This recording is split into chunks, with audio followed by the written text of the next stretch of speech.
Hello again everybody and welcome to this first look at the DCS MiG-21 Fishbed.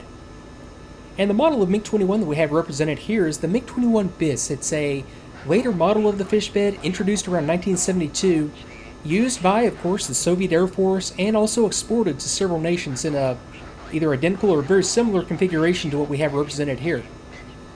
What I'm going to do with this first short introductory video is briefly hit the highlights of the module, demonstrating both in the cockpit and in the main menu exactly what's included and exactly what you're in store for. And I think you'll see as I go that a lot of attention to detail is included in the simulation, and there is a lot to learn. So also what I'm doing in conjunction with this is a more detailed 10 video preview series where I really start to employ the aircraft, and it's documenting my first steps to learn the aircraft. So if you are interested, be sure to check that out. So let me go back to the main menu real quick and show you what all's included with the module. I'll be right back. And in the main menu, let me look at some of the features that are built into the module. Under the training tab, if I go to the MiG-21 tab, we have several training modules that are already available. We have basic aircraft handling, navigation, and basic combat training. I've already been through the majority of these. They're very well put together, very funny at times as well. So if you're looking to get straight into the cockpit and get into the air and learn all this stuff on your own, this is definitely a highly recommended first stop. Now let me go to the single missions, and we have several options already for the MiG-21, some practice missions as well as some already structured, put together single missions. And if I go to the campaign, I can see that we do have a campaign available called Stillness in Time. I haven't checked it out yet, but that's, I'm sure, going to be a lot of fun. So I was very pleasantly surprised to see all of this single-player content there for people like myself who just like the single-player aspect of the DCS sims. And I'm sure for multiplayer-oriented people who want to go head-to-head against other people, there are going to be a lot of options and a lot of different scenarios that will be set up on the servers, I'm sure. Now if I come to the Options tab and look at what we have under Special Options, we have some very immersive cockpit shaking that can be scaled up and down depending on your taste. We also have options for engine management and icing, so there's a lot of stuff built into the simulation that can be controlled from here. So be sure to check out the special options that we have and yeah, just adjust them to your liking. Okay, and now let me go ahead and get back into the air and go over some of the features that we have on the aircraft itself. So I will be right back. So sitting on the runway, ready for takeoff with my wingman in position off to the right, let me go over some of the main features and some of the main systems that we have modeled here in the MiG-21 BIS. The aircraft is powered by the Tumansky R25-300 engine. It's a relatively powerful turbojet engine, but it doesn't really need to be that powerful because the aircraft is so light. It accelerates extremely well. I get a top speed of Mach 2 or just a touch above Mach 2, and yeah, no problem when it comes to power out of this engine. Now, the aircraft is a delta wing fighter, and let me come to an external view and show you what I mean. So it's got a highly swept back delta wing, meaning that it's going to be great for level flight and for acceleration and for speed. It's not going to be so great for maneuverability, as we'll see when we get into the air. Introduce external stores into the mix, and this thing can be a real beast to fly. But in the clean configuration like I have right now, it is just a wonderful, wonderful aircraft, performs brilliantly. I have for communications a radio set for navigation and automatic radio compass, so I don't have an INS, internal navigate or inertial navigation system in the aircraft. So all the navigation is either done visually or done through radio navigation, just flying beacon to beacon. So that's going to take some getting used to for sure for a lot of people. For short-range navigation, I have the Polyat ILS systems. That should be a lot of fun to check out. And I also have an automatic flight control system that I can use to level the aircraft. It works kind of like a rudimentary autopilot, and it also has an automatic recovery feature that I can use if I really get into a bad situation, get into some spatial disorientation and not sure which way is up. I can just engage that automatic recovery feature, and it will, in most circumstances, right the aircraft for me. I have a radar warning receiver mounted up here on my forward console that can give me a rudimentary indication of enemy threats in the area. I have an internal gun, GSH-23, a 23mm internal gun that I can use, and just a multitude of external stores that can be employed by the aircraft, both for air-to-air missiles, the full gamut from early model Atolls to later model R-60s. just a whole plethora of different types of air-to-air missiles, a lot of different types of bombs, a lot of different types of rockets. We even have the KH-66. It's a beam rider guided missile that we can fire off the aircraft. We have ECM pods modeled, different types of countermeasure dispensers, illumination flare bombs, nuclear weapons. We have tactical nuclear weapons modeled in DCS MiG-21. So there is a lot here, no matter what your taste, for air-to-air, or if you're like me and you're into the air-to-ground, there's just a whole lot to do, as you'll see once I get into that later 10 video preview series where I do a lot of air-to-ground employment. But let me get the aircraft airborne, and what you'll notice on first entering the aircraft is that there's just a lot of stuff here. What I would describe after having some hands-on time with the aircraft is that it's very, very easy to learn, which you wouldn't think looking around the cockpit. It's not that complicated, but mastering the systems and learning how to use the systems, and especially, learning how to fly and flip switches at the same time. It's just not a very pilot-friendly aircraft when it comes to pilot workload and getting things done. So that is going to take a little bit of getting used to. So I'm going to hold the brakes, and that's something that's unique a little bit, or not unique, but it's something different in the MiG-21 than what we're used to. The brake is a pneumatic system, and it's actuated by this lever. So I'm going to hold the brakes, run the throttle up to full, and I will go through a normal pre-flight check, checking instruments and pressures, but I'll get to that later. I'll release the brakes, maintain directional control, plug in the afterburner, and then it's very, very stable on the takeoff roll. And the takeoff roll can be very, very short if you're in the configuration like I am right now, or it can be very, very long if you start to hang external stores on it. So I'm going to rotate and just let the aircraft fly itself off the runway once it gets enough airspeed. Now I'm going to raise the gear. To do that, I need to unlock the gear handle and raise it. And once I have sufficient airspeed, and what am I at right now? About 500 kph, I can go ahead and raise the flaps. So basic operation of the aircraft is very, very simple, with mastery of the weapon system and mastery of the RP-22 Sapphire radar and optical sight. And we have the radar screen down here that I'll turn on right now, and also the gun sight, which has a lot of features and a lot of functionality, but a lot of this stuff is just done by manually configuring switches. It's not like the A-10 where you have a whole lot of HOTAS commands, hands on throttle of stick options when it comes to operation. So let me get airborne and demonstrate a little bit of the use of the radar and just show some of the more interesting features that I'm sure you're curious about in use. So I'll be right back. Now, when it comes to getting into the air and looking for some targets to employ air-to-air weapons on, the radar can be a bit of a challenge to use. It's prone to some false returns. I have ground clutter that you can see right there in the bottom of the screen. I can filter some of that out using this switch. So it filters out some of the ground clutter, and I can also get false returns off of clouds under certain circumstances, which I can filter using this switch. So the radar itself is limited to about 30 kilometers in range. It is not a look-down radar, so that means that when you're running an intercept, you need to have the target in front of and above you for the radar to be able to get a lock and to acquire the target. I don't have the ability to slew the radar left-right. I can have the radar look up slightly more than the default setting by using this switch, but generally you're just going to be flying the aircraft into the suspected location below the target and then take what you can get from there. So I've got some aircraft out here in front of me. They'll go ahead and try to get into a position on these guys to engage them with some air-to-air weapons. So I'll be right back.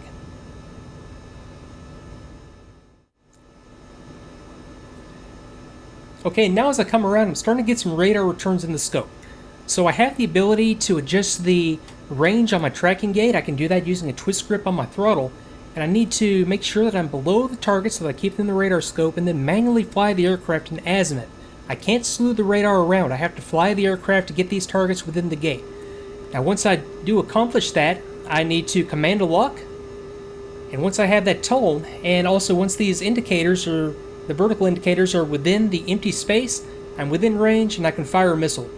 So I'm going to go ahead and fire my first missile. I'm going to maintain lock and see if I can get a hit on this first target.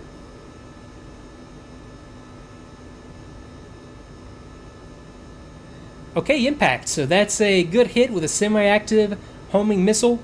radar guided missile. Let me select an infrared guided missile and complete this little engagement here. So I need to visually acquire a target. Okay, I have one right out in front of me. I have some rear aspect missiles that are available. So I'm going to fly the aircraft into a position where I get the lock tone. I am going to fire the missile, and with any luck, against this easy non-maneuvering target that I've chosen for this mission, I should get a kill. And there we go, splash another drone, MiG-23. Okay, I won't brag because they were just not evading. But under normal circumstances, against a determined enemy who is maneuvering on you, this is going to be extremely difficult to pull off. So lots of luck to you air-to-air type people.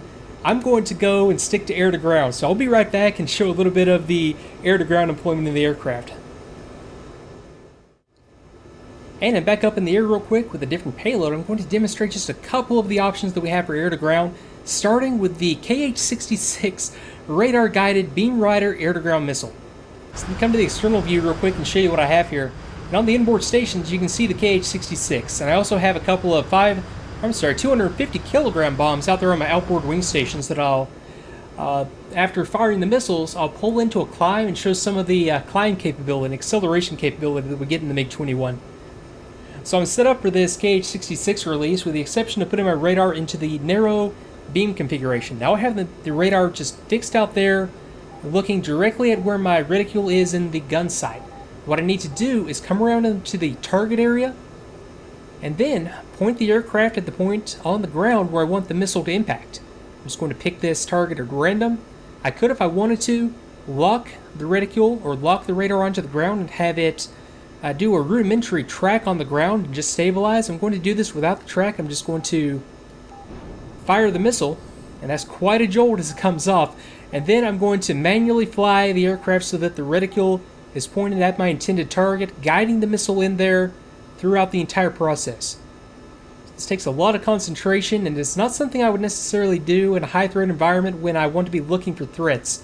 That's where I might consider letting the radar lock on to the ground target automatically and free me up to look around a little bit.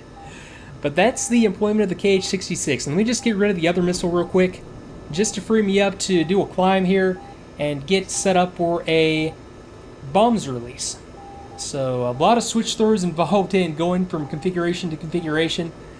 But okay, let me go into a vertical climb, and I'm going to set up and do a dive bomb release on some of these targets. Now, whenever I have external storage loaded, I'm limited to 5 Gs on what I can pull. Otherwise, I run the risk of the bombs coming off the aircraft, physically separating from the aircraft from overstressing as I pull Gs.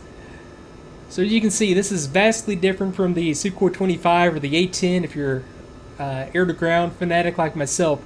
So it's no problem at all to do a zoom climb, dive up to an altitude that you can safely dive bomb from. Now, dive bombing in the MiG-21 is a little bit of a challenge because once you get into the dive, the MiG does not like to recover from the dive at all. So you want to release from as high an altitude as you can feasibly make it, and come in from as steep a dive angle as you can as well, because I'm going to get a reticule, kind of like a CCIP pipper, displayed in the sight glass, and unless I'm coming in at a high dive angle, I'm not really going to have the reticule. So I'm going to pull the throttle in, dive on this target, and now I have the reticule. So I need to stabilize over the target, and just like a CCIP release, walk the reticule up, release, and then hopefully you've done that from a high enough altitude that you can safely recover from that dive.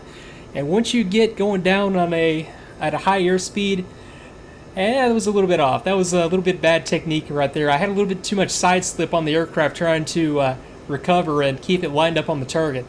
But very, very fun to fly in the air-to-ground roll. And now I've got everything off the aircraft. I have a light, clean configuration now.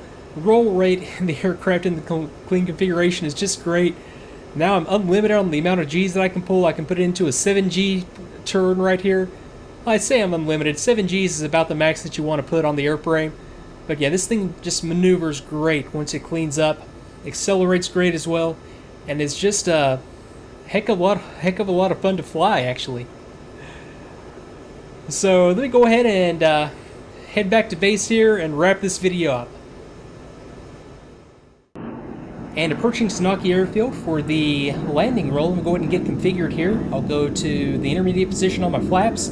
I'll also go gear down in preparation for landing. But you'll find that landing can be a bit of a challenge and a lot of fun as well due to the drogue chute that we have modeled here. I say it's a little bit of a challenge because you don't have very good visibility over the nose due to the delta wing and the high angle of attack that you get at low airspeeds. But you know, it's very, very controllable and very, very smooth on the approach. I'm going to go ahead and go full flaps. And just keep the airfield in sight. But, yeah, this has been a lot of fun so far, and this is a preview copy that I'm using right now, and some of the features or some of the things I've described right now might or might not be represented in the release version, but there's just so much here that I haven't even scratched the surface on. I haven't used the navigation system, I've barely touched on the communications and the ILS and the everything that's built into this, the RWR that you hear chirping right there in the background. But there's just so much modeled here and so much attention to detail that I have not even come close to actually using. So there's a lot to be said for this aircraft. If you are interested in highly detailed simulations and a challenge when it comes to employment of the weapons and use of the aircraft in the tactical environment, this is something for you if you're that kind of person. Okay, so on the approach, let me go ahead and try to set this down gingerly.